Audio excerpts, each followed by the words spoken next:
Olá pessoal, tudo bem?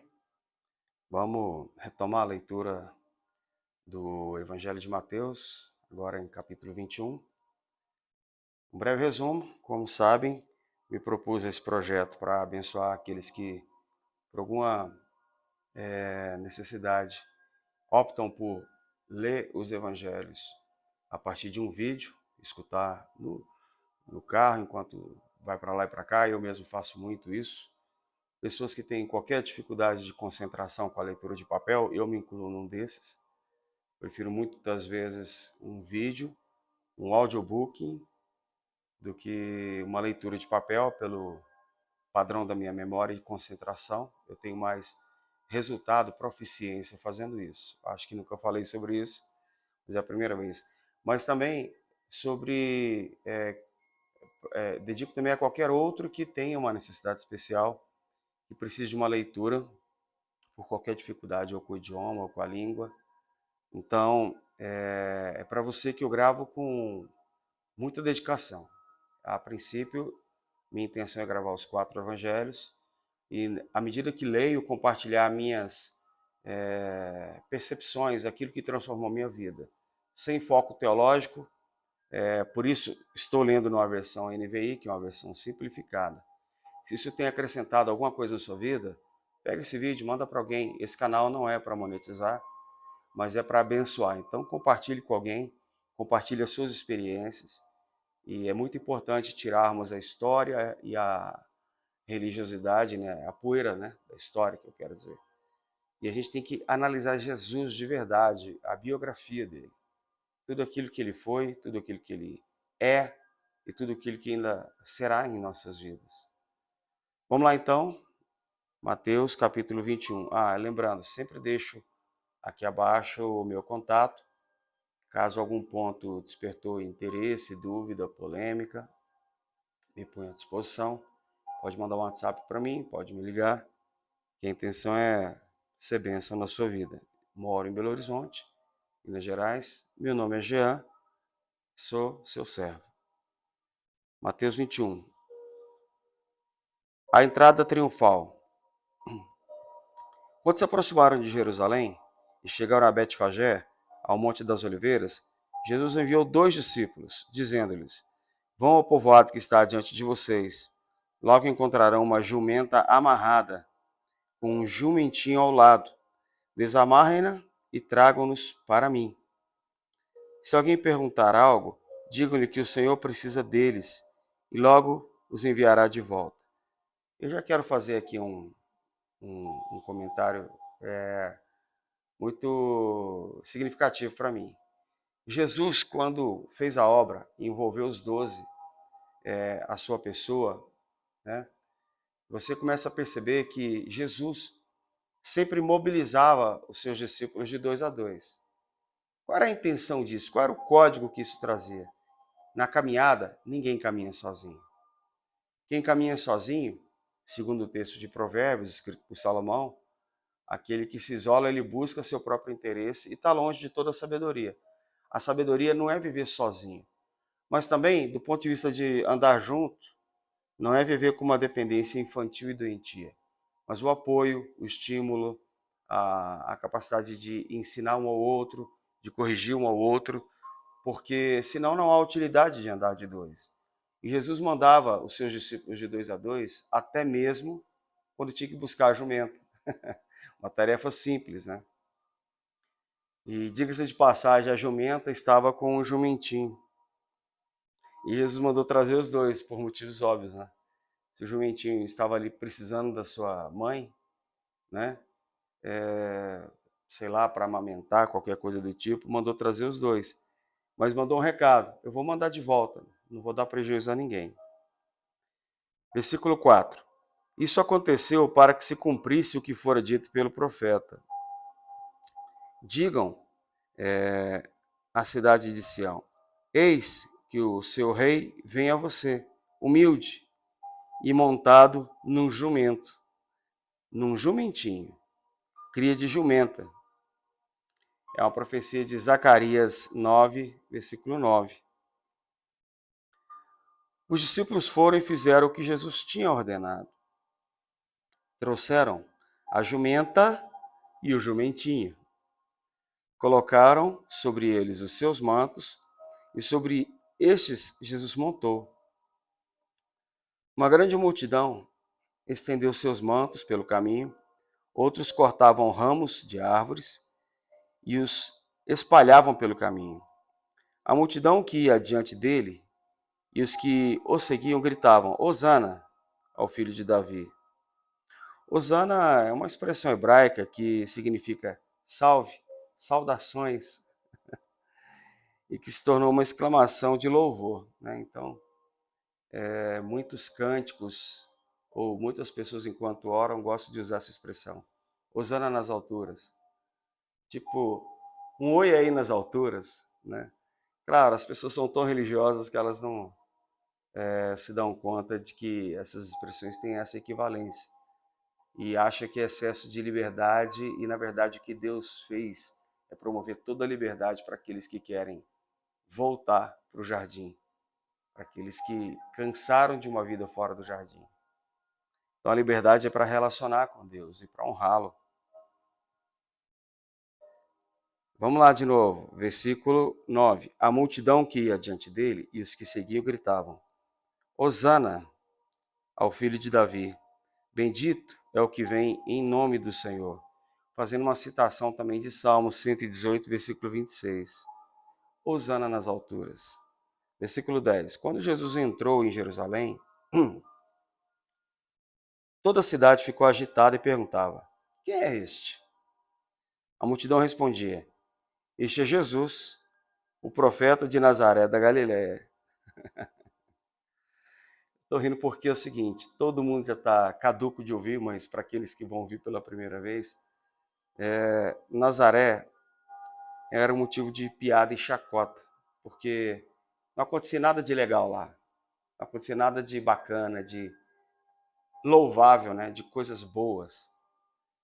E Deus, para dar uma gargalhada para a humanidade, dizer o que pensa da humanidade, de seus valores, manda o Messias vir de Nazaré. E de Nazaré vem aquele que dividiu o planeta em tudo que aconteceu entre antes dele e depois dele. Perceba que, de novo, já disse isso outras vezes, o caminho que Satanás conseguiu imprimir na humanidade, está em você e em mim, é um caminho de buscar espaço, reconhecimento, elogio, louvor. E Jesus faz um caminho exatamente na contramão, porque ele sabia tudo que funcionava, tudo que fazia prosperar de códigos transformadores em nossas vidas. Vamos lá, Jesus purifica o templo. Versículo 12. Jesus entrou no templo e expulsou todos os que ali estavam, comprando e vendendo. Derrubou as mesas dos cambistas e as cadeiras dos que vendiam pombas e lhes disse: Está escrito, a minha casa será chamada casa de oração. Isso está citado numa profecia de 7 séculos antes de Isaías capítulo 56, versículo 7. Mas vocês estão fazendo dela um covil de ladrões. Também uma referência de uma profecia de Jeremias capítulo 7, versículo 11. E curioso que o paralelo disso ainda continua sendo verdade. Aquilo que era para ser completamente filântropo, despretensioso, algo que acreditasse glória, louvor e honra e resultados a Deus, os homens atravessam como um negócio e buscam resultados para si. Então, isso é algo muito forte, porque se a gente não entende como funciona a expectativa de Deus no relacionamento com a gente acha, a humanidade acha, as pessoas religiosas acham que podem se interpor entre Deus e o homem. E Jesus foi um dos que disse que não há ninguém entre Deus e o homem. Ninguém mesmo, ninguém. Nem a mãe de Jesus, que é muito reverenciada. Ninguém. Isso é uma imensa desinformação. Nós precisamos acreditar honra e louvor a Deus. Se qualquer um outro desses, a mãe de Jesus ou qualquer outro, cristão expressivo que tenha feito grandes feitos e nos inspire, nós precisamos olhar para eles não no sentido de adoração, mas no sentido de admiração e extrairmos os drives que transformaram a vida deles para nossas vidas. Quando eu digo drive, é uma palavra do inglês. Drive é motivação. Aquilo que transformou e motivou a vida daquela pessoa, para ela ter os resultados que tem, eu preciso extrair esses códigos para fazer a mesma coisa com a minha vida. Se você continua lendo tudo aquilo que apenas traz nada mais do que informação para a sua vida, passe uma régua na sua vida. Porque provavelmente você não tem motivação para fazer aquilo que você já sabe que tem que fazer. Talvez porque você acredita que não funciona, talvez porque você acredita que vai ser um patinho feio, mas o aprendizado que nós temos com Jesus é esse. Então a sua forma de tratar com muita simplicidade as situações era porque ele sabia que se tinha uma coisa que não funcionava era trazer vantagem para si, glória para si. E quando ele foi e se expressou, quando ele foi ao templo e se impressionou com o jeito que os cambistas comercializavam e disse, olha, a casa do meu pai não é um lugar para fazer negócio, para tirar vantagem para si. De novo, vantagem para si, visibilidade para si. E ele dá nesses caras uma tremenda correção, ainda fazendo uma citação de 2 profetas. Versículo 14. Os cegos e os mancos aproximaram-se dele no templo e ele os curou. Mas quando os chefes dos sacerdotes e os mestres da lei viram as coisas maravilhosas que Jesus fazia, e as crianças gritando no templo, Hosana, ao filho de Davi, ficaram indignados, provavelmente muito enciumados, muito desejosos de que algum proveito para eles pudesse ser feito daquela situação. E eles não podiam tirar nenhum proveito. Jesus estava na contramão deles. Ficaram indignados e lhe perguntaram, não está ouvindo o que essas crianças estão dizendo? Disseram isso para Jesus. Respondeu Jesus, sim, vocês nunca leram? Ainda no versículo 16. Dos lábios das crianças e dos recém-nascidos suscitastes louvor. Ele fez uma referência de Salmo 8, versículo 2. Continuando, versículo 17. E, deixando-os, saiu da cidade para Betânia, onde passou a noite. A figueira seca, já um outro assunto. Versículo 18. De manhã cedo, quando voltava para a cidade, Jesus teve fome. Vendo uma figueira à beira do caminho, aproximou-se dela, mas nada encontrou, a não ser folhas. Então lhe disse, nunca mais dê frutos. Imediatamente a árvore secou. Ao verem isso, os discípulos ficaram espantados e perguntaram, como a figueira secou tão depressa? Jesus lhe respondeu, eu asseguro que, se vocês tiverem fé e não duvidarem, poderão fazer não somente o que foi feito à figueira, mas também dizer a este monte, levante-se e atire-se no mar, e assim será feito. E tudo que pedirem em oração, se crerem, vocês receberão.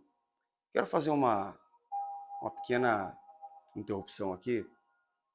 É sabido que, cientificamente falando, se você... olha só, isso aqui vai ficar parecendo algo místico, mas eu quero só fazer um paralelo em Jesus está disponibilizando ferramentas. E essas ferramentas que por muitos anos, décadas, séculos, foram percebidas apenas como ferramentas espirituais, místicas, não tinha ciência nem tecnologia para poder a gente perceber que Jesus estava dando acesso a códigos muito transformadores, por exemplo. Se você, cientificamente falando, começar a espraguejar qualquer coisa viva ao seu redor, você vai ver que essa coisa viva vai se definhar e vai morrer. Quer seja um animal, quer seja uma pessoa, quer seja uma planta. E isso, antes que pessoas achem que esse argumento é místico, existem muitos fundamentos científicos sobre isso, né? Se você pesquisar em neurociências, você vai ver essas coisas por lá também. Jesus deu a dica para eles. Se vocês, ele disse assim, se vocês tiverem fé e duvidarem, fé é uma capacidade plena e máxima sobre mentalizar. Se isso entrar na sua mente de verdade, e no seu coração de verdade, você disser a esse monte, sai daqui e vai para ali, é o que ele vai fazer. Se você disser para essa planta, vai morrer, é o que vai acontecer. Mas também você disser para alguém que botou fé na sua pessoa, na palavra que você vai ministrar a essa pessoa, seja curada em nome de Jesus, isso vai acontecer. Isso já aconteceu comigo muitas vezes, em momentos em que eu orava. E tive experiências até mais impressionantes, porque assim, chocaram inclusive a mim, por testarem essas capacidades que Jesus liberou para as nossas vidas, e tem muitas outras. Por isso que é importante conhecê-lo, conhecer sua biografia, porque essa capacidade ele dá para aqueles que se tornam filhos dele. E muitas pessoas que descobrem que essas capacidades existem, elas acabam acessando e utilizando mesmo sem serem filhos de Deus. E aí Jesus tinha uma bronca gigantesca, porque muitos faziam para proveito próprio. Versículo 21. Jesus respondeu, eu asseguro que se vocês tiverem fé e não duvidarem, poderão fazer não somente o que foi feito à figueira, mas também dizer a esse monte, levante-se e atire-se no mar, e assim será feito. E tudo o que pedirem em oração, se crerem, vocês receberão.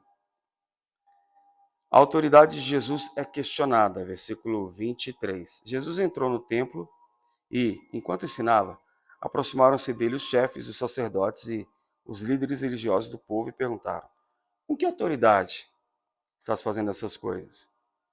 E quem te deu tal autoridade? Primeiro que eles se achavam dono de toda a autoridade do assunto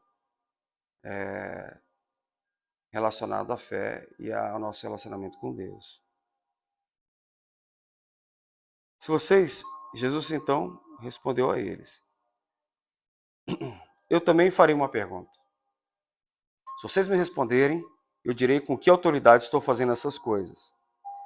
De onde era o batismo de João? Do céu ou dos homens? Jesus deu uma chave de braço.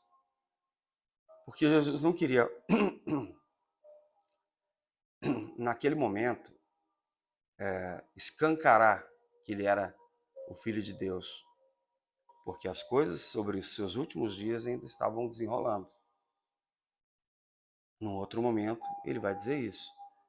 Mas Jesus deu uma chave de braço neles, e o próprio texto explica isso.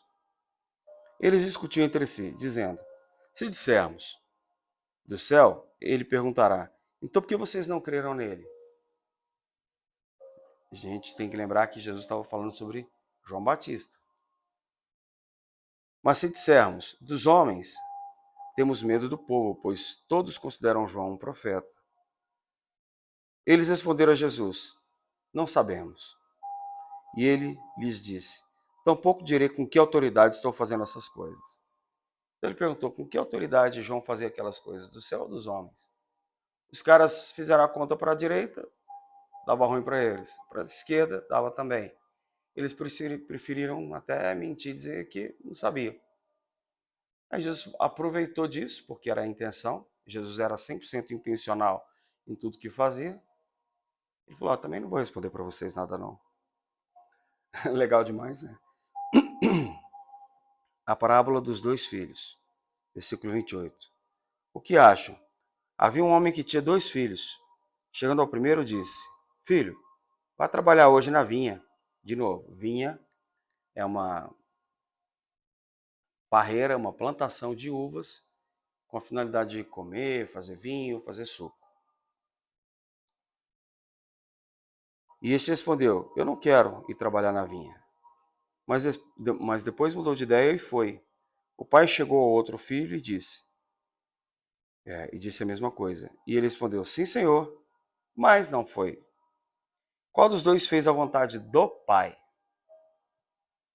O primeiro, responderam eles. Jesus lhes disse, digo a verdade, os publicanos e as prostitutas estão entrando antes de vocês no reino de Deus. Porque João veio para mostrar o caminho da justiça, e vocês não creram nele, mas os publicanos e as prostitutas creram. O religioso, ele é assim, ele diz assim, Deus, legal, eu vou fazer sua vontade. Mas é só de boca para fora. E Jesus estava criticando justamente esse ponto, porque os que são tidos como mundanos, ímpios, não crentes, são as pessoas que falam, quero saber do negócio de vontade de Deus, não, isso para mim não me transforma em nada, isso é apenas conto da carochinha. Mas em um dado momento da vida, eles são acessados pelo próprio Deus de alguma forma, e aí ficam apaixonados por Jesus, pelas promessas de Deus e diz, eu vou seguir esse cara, tem como não seguir esse cara. E Jesus contou essa história justamente por isso, porque os religiosos conhecem e não levam a sério, não praticam. E esses são os que disseram, sim, eu vou fazer sua vontade, mas não fizeram. O outro caso é aquele que o filho disse, pai, não vou trabalhar na vinha não, tô afim não. Mas pensou bem, depois falou, eu vou fazer o que meu pai queria que eu fizesse. E vou lá trabalhar. Então por isso que Jesus falou, olha, os publicanos, as pecadoras, as prostitutas, sei o quê, estão entrando no reino primeiro que vocês, que conhecem tudo sobre o reino, mas não praticam nada. A parábola dos lavradores, versículo 33. Ouçam outra parábola. Havia um proprietário de terras que plantou uma vinha, colocou uma cerca ao redor dela, cavou um tanque para prensar as uvas e construiu uma torre. Depois arrendou a vinha a alguns lavradores e foi fazer uma viagem. Aproximando-se a época da colheita, enviou seus servos aos lavradores para receber os frutos que lhe pertenciam. Os lavradores agarraram seus servos, a um espancaram, a outro mataram e apedrejaram, o terceiro. Então enviou-lhes outros servos, em maior número, e os lavradores os trataram da mesma forma. Por último, enviou-lhes seu filho, dizendo, a meu filho respeitarão. 38. Mas, quando os lavradores viram o filho, disseram uns aos outros, esse é o herdeiro, venham, vamos matá-lo e tornar a sua herança, e tomar a sua herança. Viram naquilo a oportunidade, porque mandou um, mandou outro, foram matando. Na hora que viram o herdeiro, falaram, que oportunidade. Ele mandou o filho dele. Vamos matar esse cara, porque a gente acaba ficando com essa terra. Assim eles o agarraram, lançaram para fora da vinha e o mataram. Portanto, quando vier o dono da vinha, o que fará aqueles lavradores? O dono da vinha aqui é Deus, através da pessoa de Cristo, que está fazendo uma obra gigantesca para acessar a sua vida. E nesse caso, Jesus era alguém que nessa história era o filho que foi mandado e foi morto. Porque os religiosos quiseram isso. Vamos matar esse cara que ele está roubando a cena, e a cena pertence a nós. Versículo 41. Responderam eles, matará de modo horrível esses perversos e arrendará a vinha a outros lavradores que lhe deem a sua parte no tempo da colheita. Jesus lhes disse, vocês nunca leram isto nas Escrituras? A pedra que os construtores rejeitaram tornou-se a pedra angular. Isso vem do Senhor e é algo maravilhoso para nós. Fez uma referência de Salmo 118, 22. Portanto, eu digo que o reino de Deus será tirado de vocês e será dado a um povo que dê os frutos do reino. Se você é comparado, é análogo a um religioso, o reino vai ser tirado de você.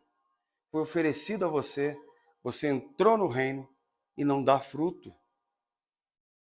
Tudo que está vivo dá fruto. É porque é natural e não porque é uma demanda, uma cobrança. Tudo que está vivo dá fruto. A não ser que esteja doente ou muitas vezes alguém que acabou de nascer na fé é alguém que precisa conhecer de verdade o poder de Deus e acessá-lo para assim dar fruto. Mas passados-se os dias, os meses, os anos, e não veio o fruto, pode ter certeza, vai precisar fazer um ajuste, porque há doença. E se essa doença não for tratada, haverá morte. Por isso que ele disse,